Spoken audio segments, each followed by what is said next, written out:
Umaga po sa atin lahat.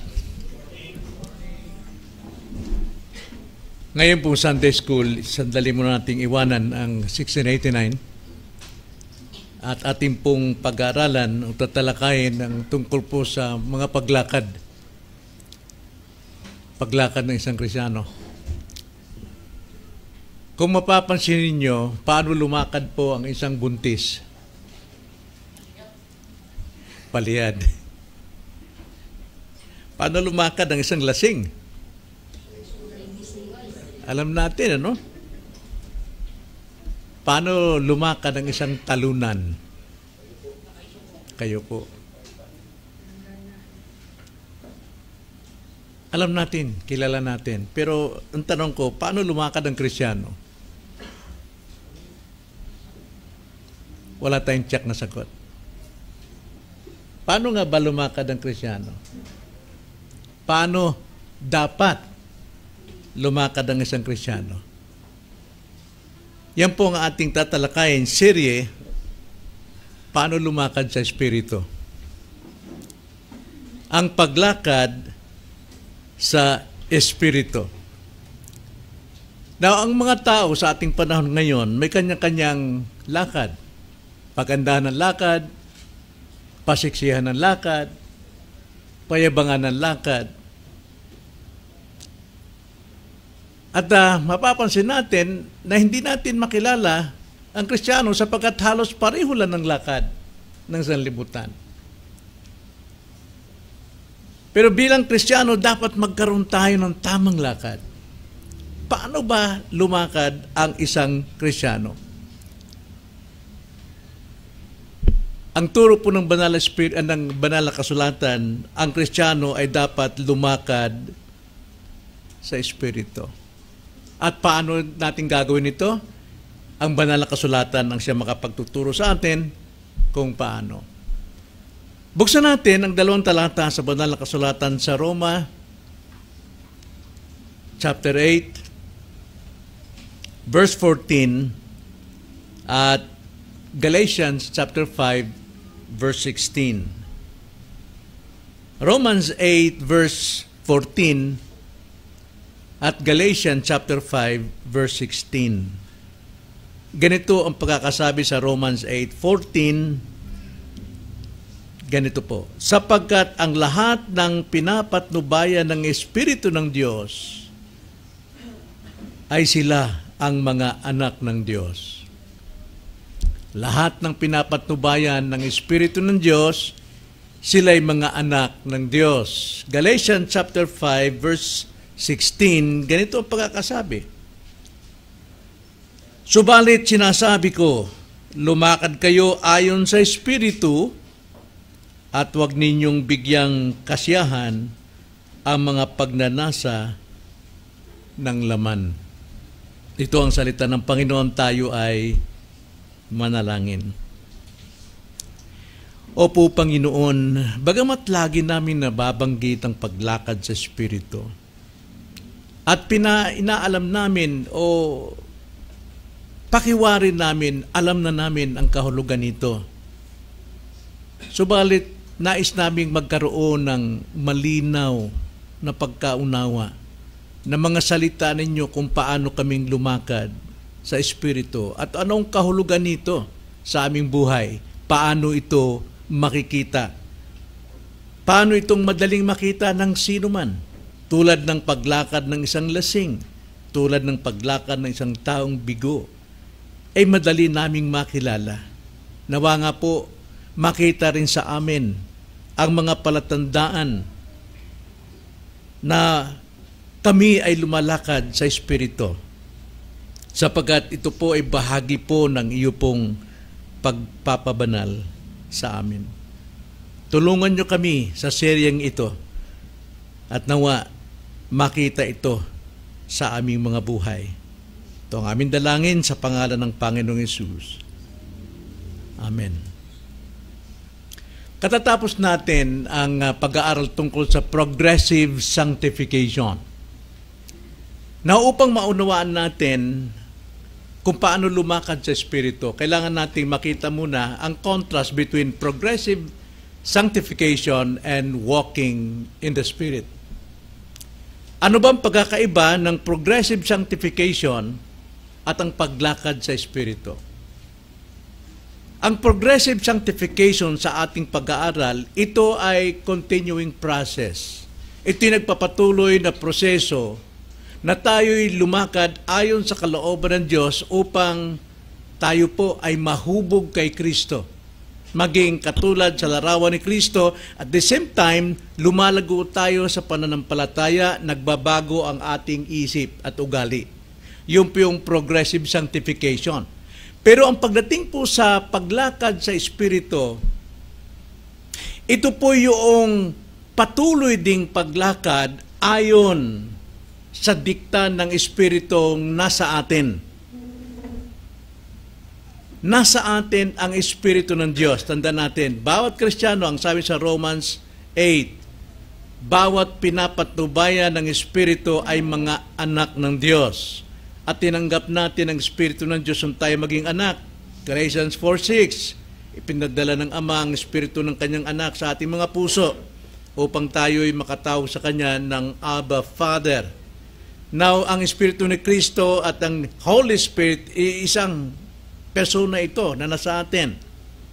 Ngayon, dahil nasa atin ang banal na Espiritu, ang sabi sa Galatians 5:16, lumakad kayo sa Espiritu. Meaning to say, mamuhay sa Espiritu.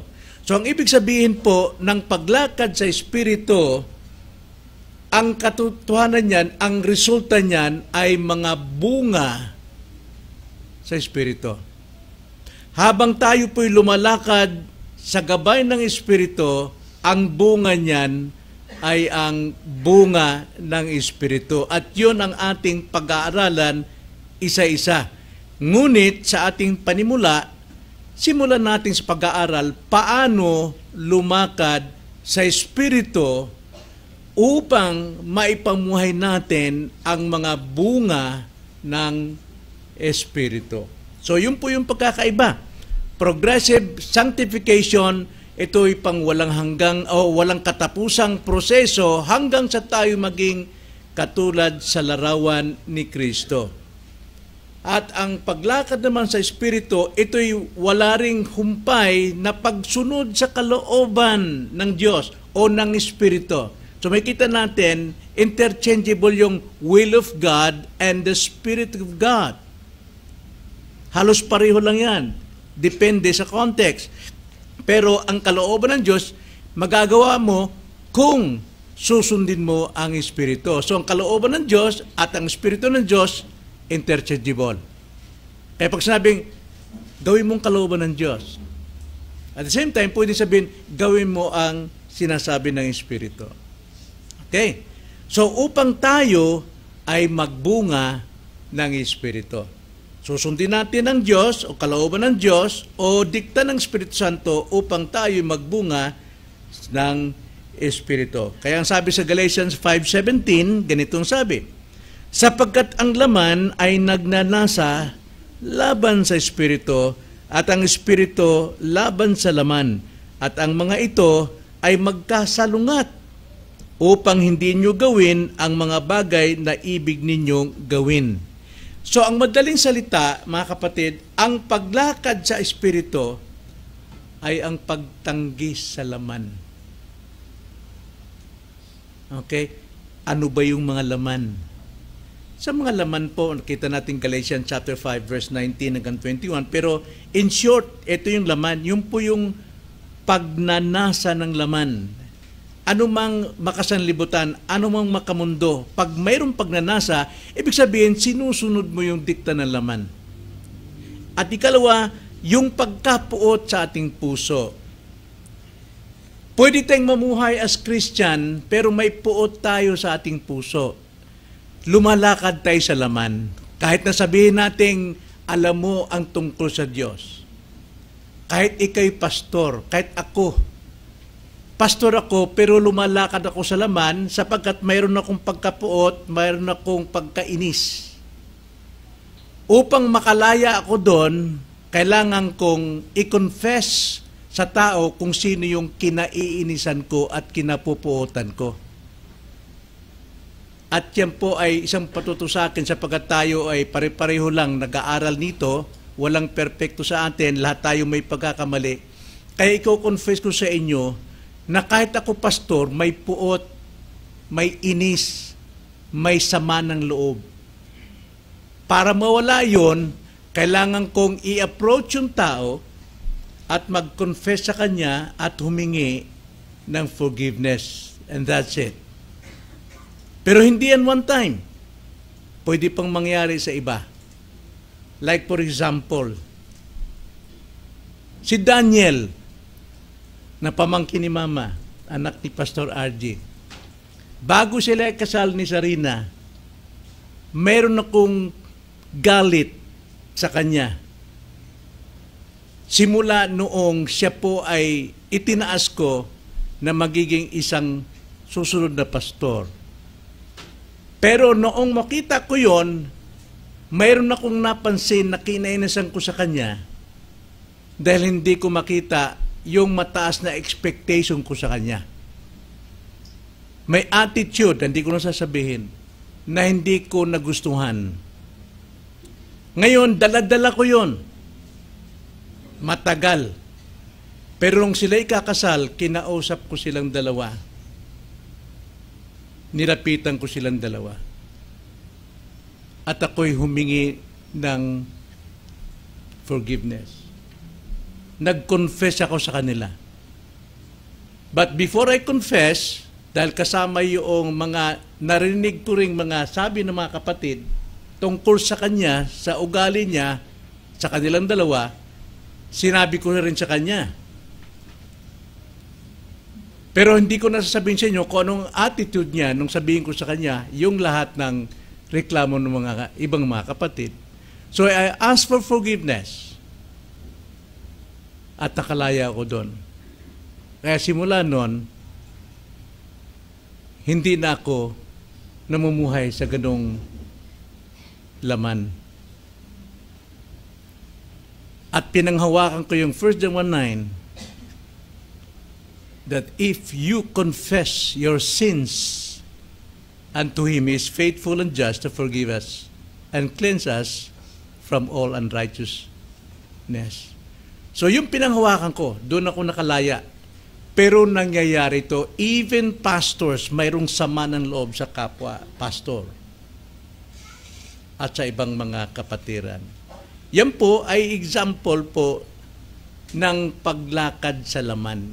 Instead na lumakad sa Espiritu. Mayroon ba tayong ganon? Naniniwala ko mayroon tayo sa ganon bawat isa. Pero ang tanong, nag-confess ba kayo sa tao o sa Diyos lang? Sa Diyos lang, okay naman yon. But remember, Matthew 6, verse 9, I think, 13, sabi na, kung kayo'y hindi nagpapatawad sa inyong kapwa, hindi rin kayo patatawarin ng Diyos Ama. Nauna yung pagpapatawad natin sa kapwa, utos niya yun Matthew 18. Na-approach natin ng tao, kung offended ka sa kanya, then ask for forgiveness. Then God will forgive your sins. So, yun po yung isa. Katulad din yung pagsamba sa Diyos-Diyosan. Now, so many Diyos-Diyosan ngayon, sarili, Diyos-Diyosan natin, masyado nating mahal, masyado mayabang, ayaw natin magpakorek, ayaw natin magpapansin, something like that. Pati yung mga pera, masyado minamahal, yung trabaho. Di baling mag-skip tayo sa araw ng Panginoon na hiningi sa atin at natutuwa ang Diyos sa araw na nandun ka, mas mahalaga siyang trabaho. That is your idol. That is your God. So you cannot serve two masters. So instead yung ikay Kristiyano, nangangaral ka, but you are serving God, lumalakad ka sa laman at hindi sa Espiritu. Sapagkat kalooban ng Diyos na nandun ka sa tuwing kailangan ka ng Panginoon. Then, patulad halimbawa, yung kalaswaan, yung panunood ng kalaswaan, yung pagtingin sa mga kalaswaan, imbis na balingin lang, iisipin pa, lahat ng kalaswaan, lahat ng immoralidad, yan ay sa laman. Ang utos sa atin dito sa Galatians chapter 5 verse 17, sapagkat ang laman ay nagnanasa laban sa Espiritu o against the Spirit, at ang Espiritu against the flesh, at ang mga ito ay magkasalungat upang hindi ninyo gawin ang mga bagay na ibig ninyong gawin. Yung ating bagong pagkatao, sabi ni Paul sa Matthew 7 verse 20, yung nais kong gawin, hindi ko magawa. Why? Mayroon tayong remaining sin. Yun yung laman. At yung ginagawa natin, yun ang dapat hindi natin gawin. Pero ginagawa pa rin natin. But Paul confesses himself. Ang sabi niya, hindi na akong gumagawa. Hindi na yung dati kong, hindi na yung aking new man ang gumagawa nito, but the old man or the remaining sin that is in my flesh ang siyang gumagawa nito. So, sabi ni Paul doon sa katapusan ng Romans 7, paano ako maliligtas dito? Salamat na lamang at ako'y tinubos na ni Kristo. Tinubos ka na ni Kristo, so all you have to do is to confess sa Lord, sa tao, then continue walking in the Spirit or be obedient to the Spirit. Huwag na tayong bumigay sa laman. Again, sasabihin ko, yung mga kampi-kampi, division, yung usap-usapan, ano yung pinag-uusapan? Yung ba'y ayon sa Espiritu o ayon sa laman? So nakita natin pagkakaiba ngayon, mga kapatid. Walking in the Spirit. Gaya na sinabi ko noong prayer meeting na ang Waze, yung pong nilalagay sa kotse o yung GPS, kahit hindi mo alam yung lugar na pupuntahan mo, pero pagka nakaset ka na roon sa GPS o Waze, mga kapatid, saan ka man dalhin ng Waze na yon, susundin mo. Kahit na bako-bako, kahit na lubak-lubak, kahit madilim, kahit masikip, susundin mo dahil alam mong tama yung daan na tinuturo ng Waze dahil ang pupuntahan yon yung tamang destinasyon. Hindi ka magbabago ng daan dahil alam mong wala ka na sa tamang lugar. Ang turo ng Banal na Espiritu sa atin, minsan mahirap, masikip, masyadong matalas. Pero pag gumawa ka ng ibang daan, yun ay daan hindi sa Espiritu, kundi daan sa laman. Mas maluwag, mas maganda. Yun po yung GPS, yun yung Waze. Kaya mo nararating yung pupuntahan mo dahil gaano man kahirap ang daan na pinapadaan sa iyo ng Espiritu Santo, sinusunod mo. That is progressive sanctification. Kaya napakalaga po ang lumakad sa Espiritu upang magbunga tayo ng Espiritu. Sino sa atin dito na sinusunod, ano ang sinusunod mo sa buhay? Sa iyong pag-aaral, kung kayo estudyante, kayong mga magulang, kung kayo ay may mga anak. Paano nyo pinalalaki yung anak? Sa laman o sa Espiritu? Ikalawa, tingnan natin. So yun yung kahulugan ng paglakad sa Espiritu. Kaiba, pero magkatuwang sa progressive sanctification. Ikalawa, tingnan natin ang mga, kilalanin natin ang mga katangian ng paglakad sa Espiritu. Ang katangian ay bigyan natin ng 3 ayon sa Banal na Kasulatan. Now, sinasabi ko ito, tinuturo ko ito sa akin. Sapagkat lahat tayo kulang dito. Lahat tayo nagkakasala dito, nagkakamali. Hindi ako nagsasalita dahil ako'y mataas o magaling.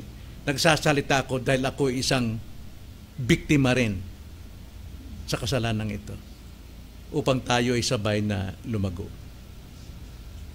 Unang-una, katangian ng paglakad sa Espiritu.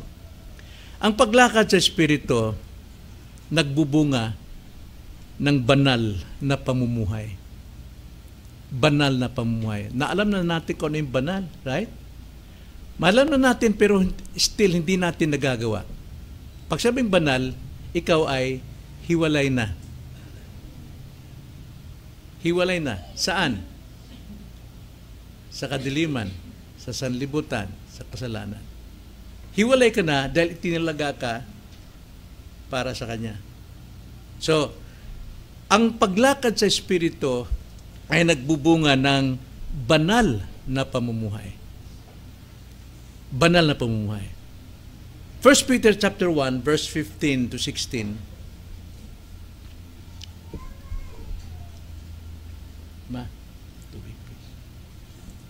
Ang sabi po sa 1 Peter chapter 1, verse 15 to 16, ngunit yamang ang tumawag sa inyo ay banal, ay maging banal naman kayo sa lahat ng paraan. Magagawa natin ito? Yes. Magagawa na natin.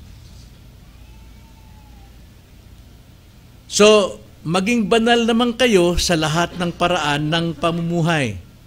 Hindi po siya sinabi, maging banal lang kayo sa pananalita. O maging banal lang kayo sa iyong trabaho. Maging banal lang kayo sa iglesia.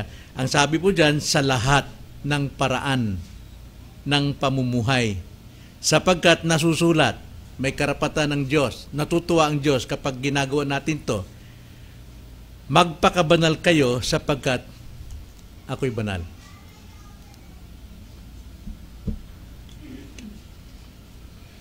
So, kung pantaong salita, very proud ang God kapag ginagawa natin sa lahat ng paraan na tayo mamuhay na banal.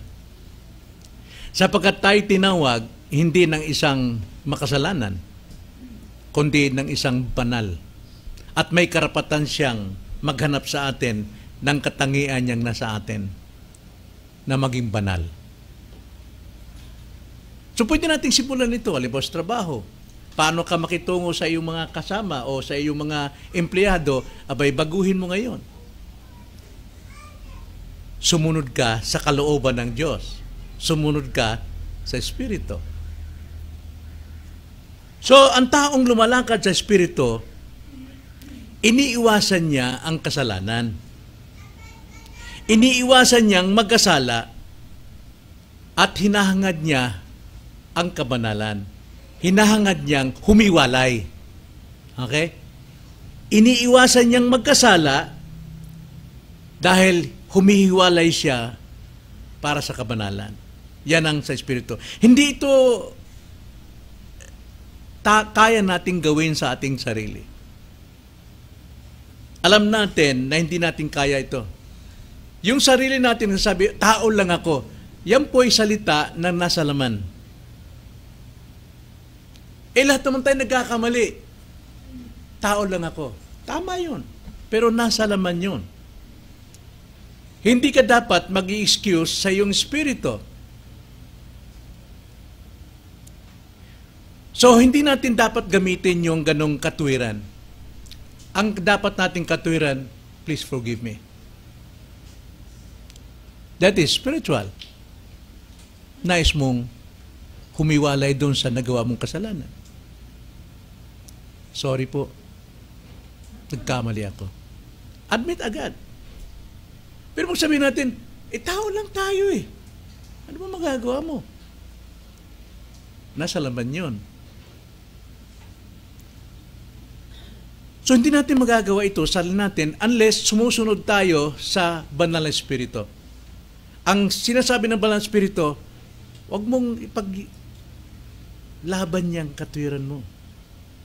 Humingi agad ng forgiveness. Accept it. Dapat tayong matutong tumanggap ng ating pagkakamali. Tulad ng isang bata,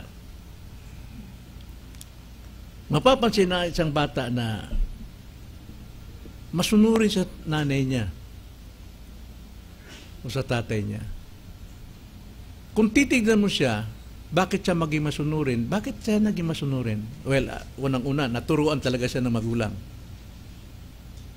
Pero hindi siya naging masunurin dahil takot siya sa palo ng nanay niya. Mayroong ganong masunurin, takot sa palo, pero yung isang bata, masunurin siya dahil mahal niya nanay niya. Kaiba yun. Mahal niya tatay niya. Ayaw niya masaktan tatay niya sa pagkakamali niya. Yan yung ugali na isang taong lumalakad sa Espiritu. Ayaw kong saktan ng Panginoon. Mahal ko siya. At yan isa sa mga bunga ng Espiritu kapag tayo lumalakad sa Espiritu. At yun po yung pag-aaral natin. So mayroon bang mga kasalanan na ating pinagtatakpan, na ating ikinakatwiran, na ating pinaglalaban? Ang tanong, nasa Espiritu ka ba? Pangalawang katangian, so yung unang katangian ng paglakad sa Espiritu, ito'y nagbubunga ng kabanalan, buhay kabanalan. May iiba ka talaga. Makikita ka, mas hayag ang buhay mo kaysa sa paglakad ng isang lasing. Maging iba. Ikalawang katangian, ang paglakad sa banal na Espiritu o sa Espiritu ay nagbubunga ng bunga ng Espiritu. Yun ang ating series. Pero nais kong bigyan ito ng pansin. Galatians chapter 5, verse 22 to 23. Ito yung bunga ng Espiritu. Subalit ang bunga ng Espiritu ay pag-ibig, kagalakan, kapayapaan, pagtsatsaga, kagandahang loob, kabutihan, katapatan, kaamuan, at pagpipigil sa sarili. Laban sa mga ito, walang kautusan, walang talagang kapintasan yan. Nandyan. Yan po yung bunga ng Espiritu. Pag sinabing pag-ibig, ito'y tunay na pag-ibig. Hindi ito makasariling pagmamahal. Yung pag-ibig natin, masyadong makasarili minsan eh. Masyado nating ipinaglalaban, ipinagtatanggol. Kagalakan, hindi ito kaligayahan. Kaligayahan nakadepende sa sirkumstansya. But itong kagalakan ay malalim na kagalakan na hindi nakadepende sa anumang sitwasyon. Now, peace, kapayapaan, ito'y kapanatagan sa Diyos sa kabila ng problema, sa kabila ng pagsubok. May payapa pa rin tayo. Pagtitiis, patience, ito yung kakayahang maghintay at nagpapatawad sa nagkakasala. Kindness, ito yung puso na handang maglingkod sa iba. Goodness, ito yung pagsasagawa ng tama at matuwid. Faithfulness, ito'y pagtitiwala at pagiging totoo sa Diyos at sa kapwa-tao. Kainahunan, gentleness, pagpapakita ng kaamuan at paggalang. Self-control or pagtitimpi, ito'y pagtanggi sa pita ng laman. Hindi din ito pagtitimpi sa oras o paghihintay, kundi ito'y pagpigil ng bugso ng ating laman, mga kapatid. So ito yung bunga ng Espiritu na nagmumula sa ating paglakad sa Espiritu.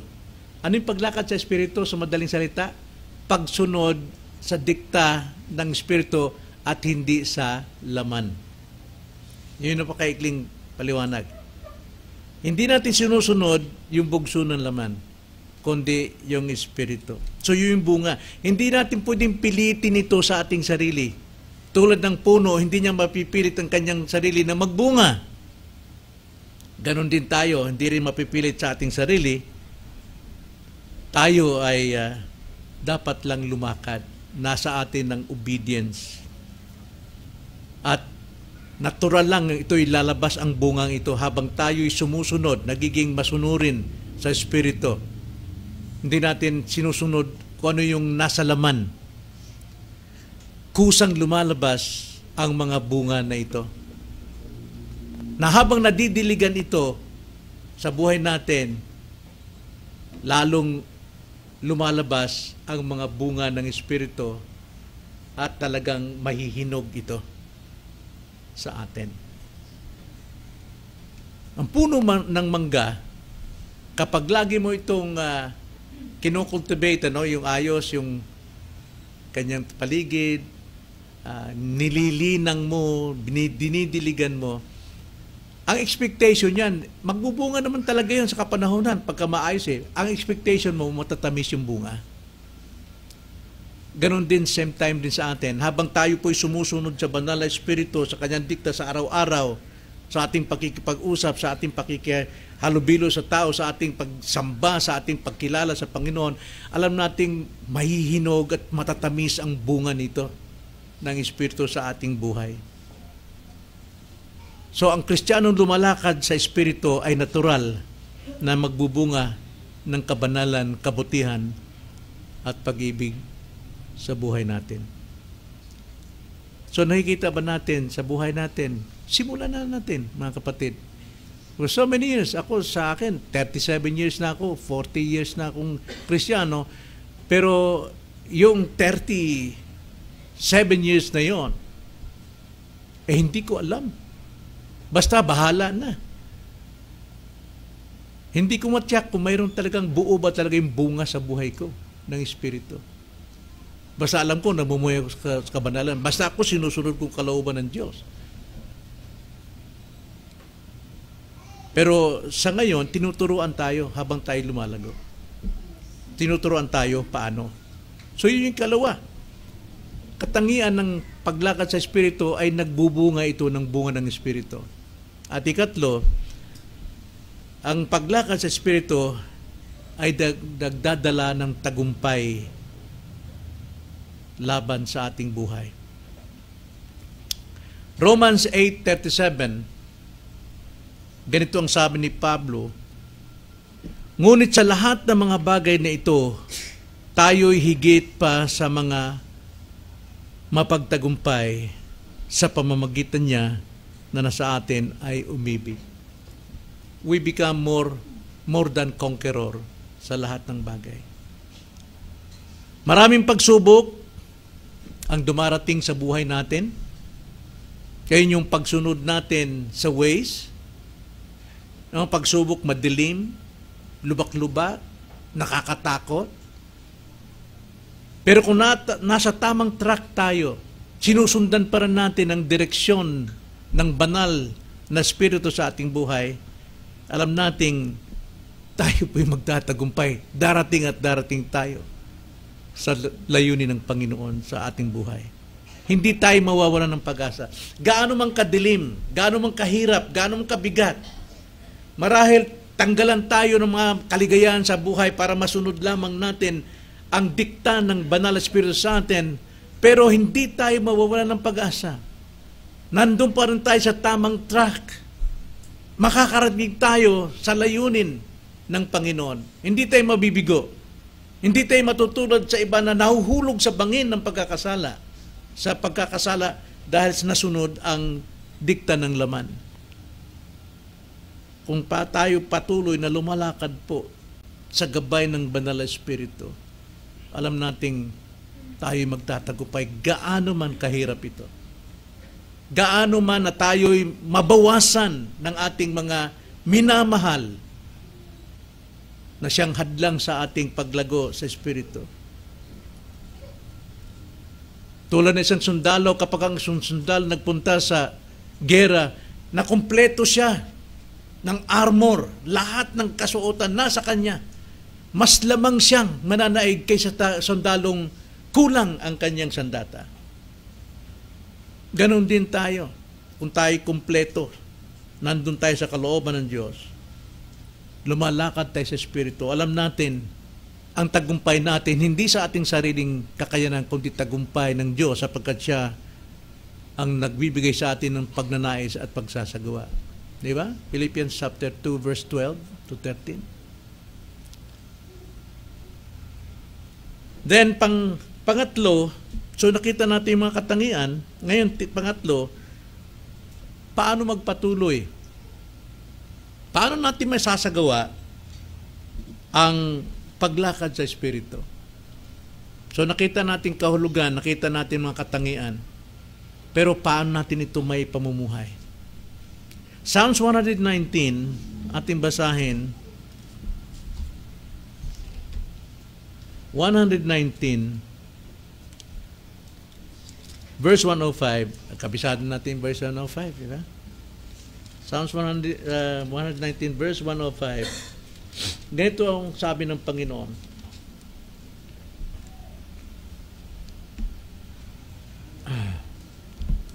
Sana ba ako?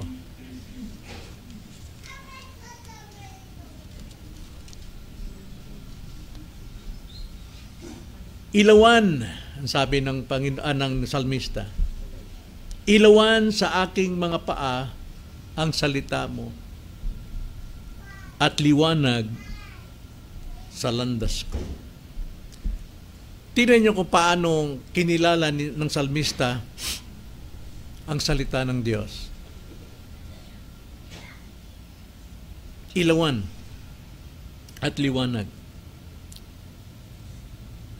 Pinapalagay dito na ang taong ito ay naglalakad sa isang madilim na lugar na hindi niya alam.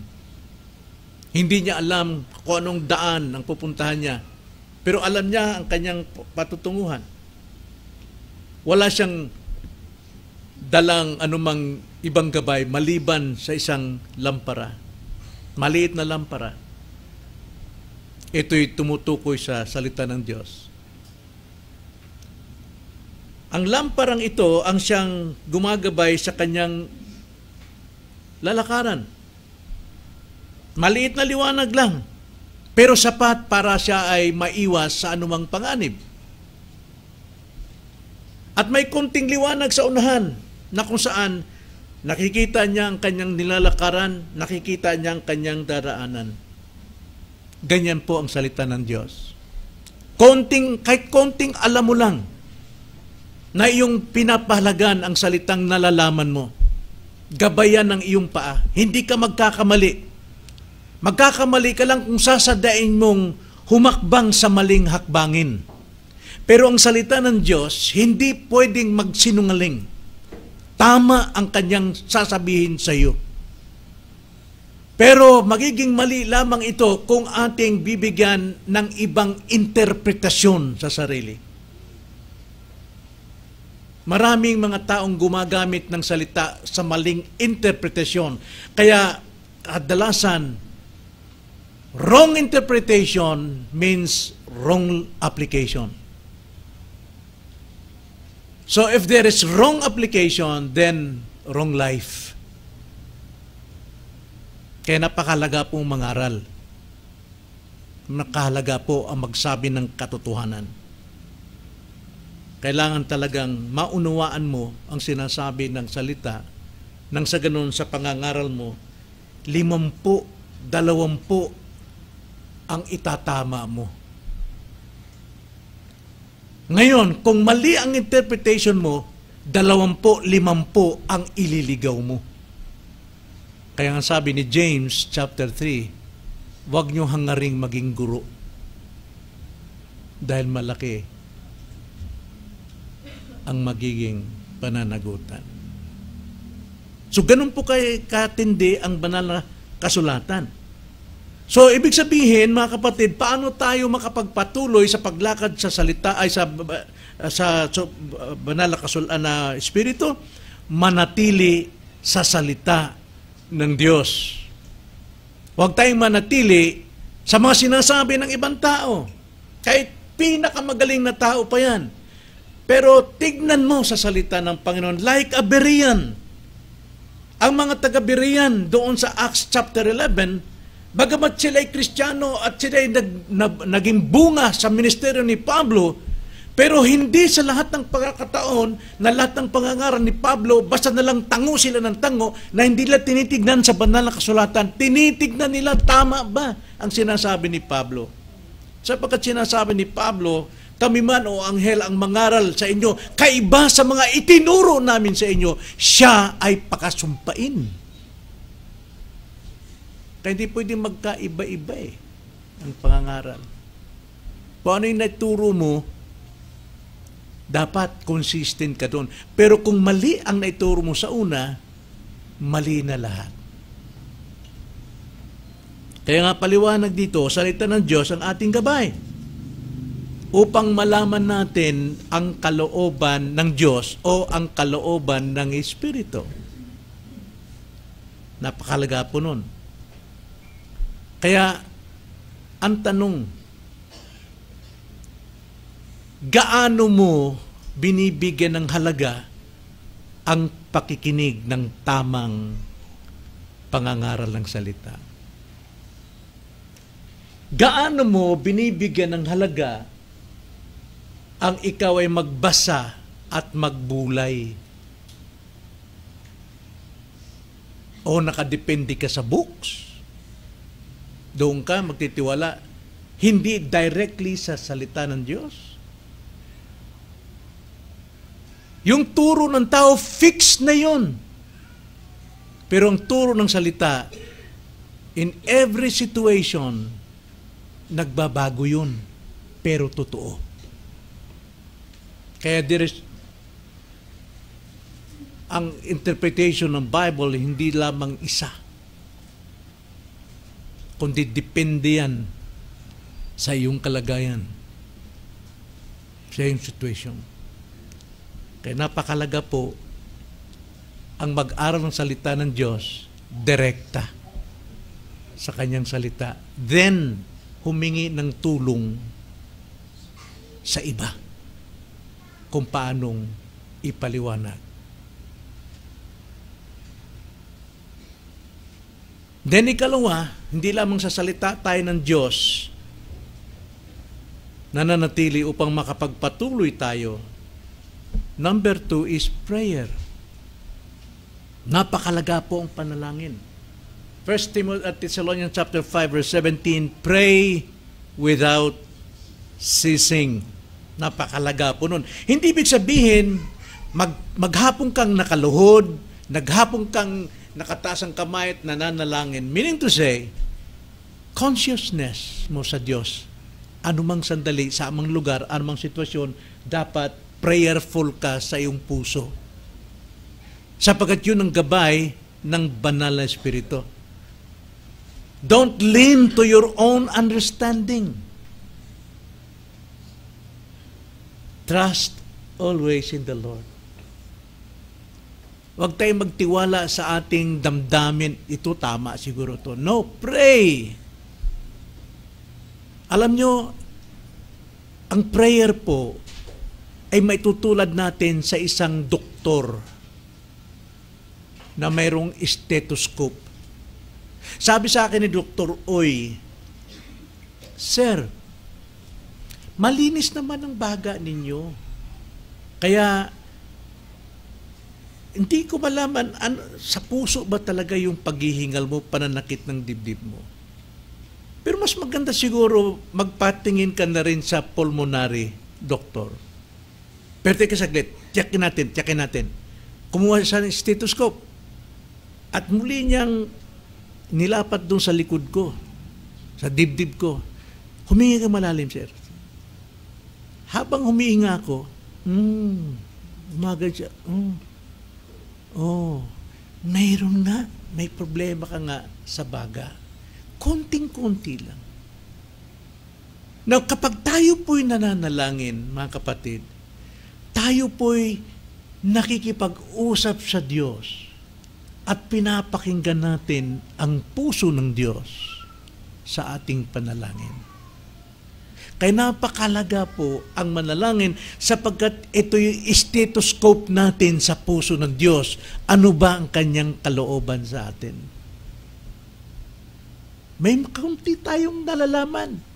Then pag unfold po nung pangyayari, kinabukasan, yung pala yung kalooban ng Diyos. Salamat na lamang. Salamat na lamang. Kagabi, hindi ako makatulog. Dahil takot na takot ako. Nangangamba ko, Lord, paano ko may papaliwanag itong paksa na gagawin ko, sisimulan ko? Itong fruit of the Spirit. At ang simula ay paano lumakad sa Espiritu. Pray ako ng pray, Lord, tulungan niyo ako. Paano ko may paliwanag? Paano ko may paliwanag sa mga nakikinig? At paano ko ito paliwanag? Kung hindi ko alam paano ipaliwanag, kailangan ayusin, maayos ko ito, Panginoon, bigyan ko ng liwanag ng pagkaunawa sa paksang ito. So, pagising ko sa umaga, sabi ko, bukas nga ako ng laptop. Nag-browse ako ron sa YouTube. Talagang laglag yung luha ko. Dahil doon, sa magitan ng kasangkapan, ipinakita ng Diyos yung sagot niya sa akin sa panalangin ko. At ito ngayon, kung paano ko naipaliwanag ang introduction ng fruit of the Spirit, ito pong paano lumakad sa Espiritu. Ang dami kong nilagay na mga dinagdag to kayo ng umaga. Alas 6. Kaya salamat sa Panginoon. See? Prayer. Kasangkapan ng Diyos upang matanggap natin yung ating pangangailangan. Nasa Kanya lahat ng kasagutan eh. Pero dapat lang, gumawa rin tayo, kumilos tayo, ano yung mga maaaring kasangkapan niyang gamitin sa atin para tugunan yung ating panalangin. So, yun po yung paano tayo magpatuloy, salita ng Diyos. Kailangan natin gabay. Pangalawa, manalangin tayo. Gabay. At pangatlo, makisama tayo palagi sa kapwa mananampalataya. Dapat lagi tayong pagkakaisa ng mga mananampalataya. Alam na natin ang Hebrews chapter 10 verse 25. Anong sabi doon? Huwag nating kaligtaan ang ating pagtitipon. Yung pong salitang pagtitipon, yan po ay isang salita na verb, action word. Ginagalaw natin yung ating aktong pagpunta. Hindi po yon tumutukoy noun, yung gathering, no? Yung pagtitipon na. Hindi, kundi yung action word. Kailangan tayong pupunta sa ating pagtitipon, sa pagsamba, sa prayer meeting, saan man. Dapat lumalakad tayo. Huwag nating kaligtaan yan. Di gaya ng ginagawa ng iba na wala silang pakialam na puntahan yung gathering ng mga Kristiyano. Kailangan natin ang pakikisama ng isa't isang mananampalataya. Alam nyo, pansinin nyo yung mga estudyanteng walang modo. Marami akong napapansin mga estudyanteng walang modo eh. Pero kapag nag-iisa sa bus yan, tahimik na tahimik, ang bait-bait yan po. Pero pagka marami sila, andun yung gaslawan nila. Nagpapakita ng halakhakan na labas sa halas yung lalamunan. Andun yung mga kabastusan ng mga estudyanteng ito kapag marami siya. Pero hindi ganyan ang mangyayari sa mga Kristiyano. Sa Kristiyano, kapag nag-iisa, nandun yung kanyang takot, pag-aalala, pag-aalinlangan. Pero kapag kasama sa isang Kristiyanong grupo, tumatatag ang kanilang paniniwala. Lumalakas ang kanilang problema sa kanilang pagtitiwala sa problema. Sapagkat nakikita niya, hindi lang pala siya may problemang ganun. Kahit itong kapatid ito, mayroon pero present siya sa gatherings. Lumalakas, kaya napakalaga po ang fellowship. Ito yung nakapagpatuloy sa atin upang lumakad sa Espiritu. Kailangan natin ang gatherings. Kailangan natin ang pakikipag-isa. Pakikipagtagpo. Ngayon, Lumalakas ka ba sa paglakad sa Espiritu kung nag-iisa ka? Kung ayaw mong dumalo, kung ayaw mong makipagkaisa sa mga kapatiran, ikaw ang sumagot niyan. Tumitibay ka ba? Lumalago ka ba? Nagiging katulad ka ba kay Kristo? Habang nagsusolo ka, isolated ka sa mga mananampalataya na nagmamahal sa iyo.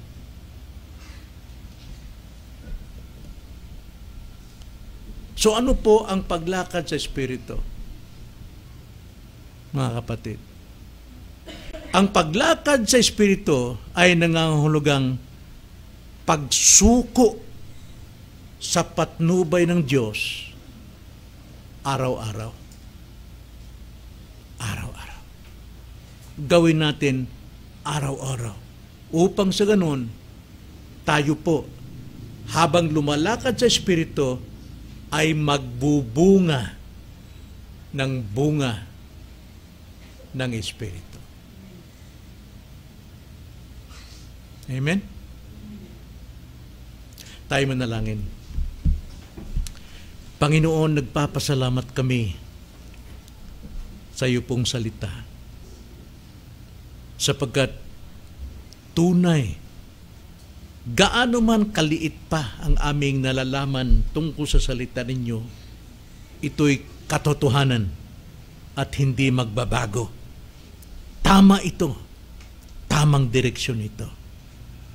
Kaya Panginoon, habang kami po ay progresibong nagpapakabanal, tulungan niyo kaming lumago sa aming pananampalataya upang mabago ang aming pong isipan at pangungugali sa buhay at makita sa amin na humihinog ang bunga ng Espiritu.